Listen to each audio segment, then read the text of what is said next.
Hey all, ఇలా పండు మిరపకాయలు దొరికితే పచ్చడి పెట్టుకోవడమే నాకు తెలిసింది. కానీ వీటిని పండించడానికి ఎంత కష్టపడతారన్న విషయం ఈ ఏరియాకి వచ్చాకే అర్థమైంది.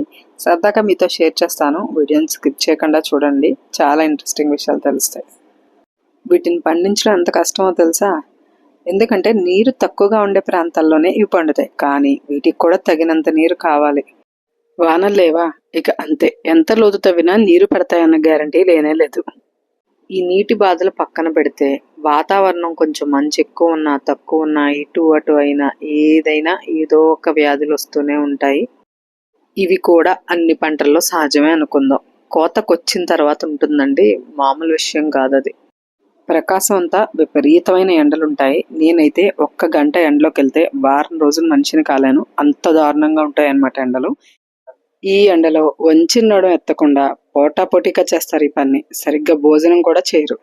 ఈ సీజన్లో సెలవులు వస్తే చాలు, వాళ్ళ పిల్లల్ని కూడా ఈ మిరప కోతలకి తీసుకెళ్ళిపోతారు.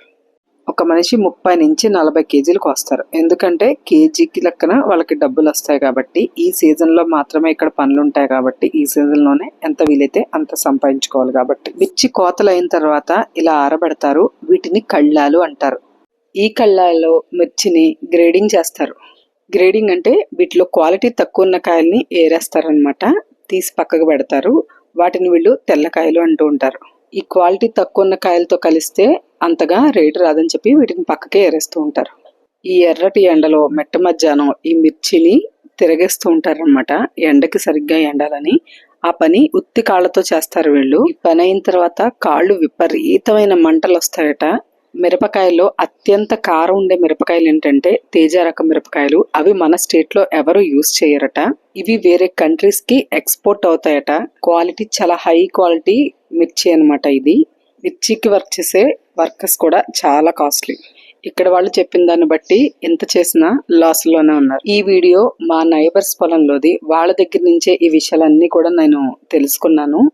ఇంకొక విషయం ఏంటంటే, మేము ఉండే ఈ ప్రకాశం ఏరియా ఇంటీరియర్ ఏదైతే ఉందో, ఇక్కడ లైఫ్ స్టైల్ మీకు కనుక నేను చెప్పాలంటే ఒక్క మిర్చి పంట గురించి చెప్తే చాలా అనిపించింది.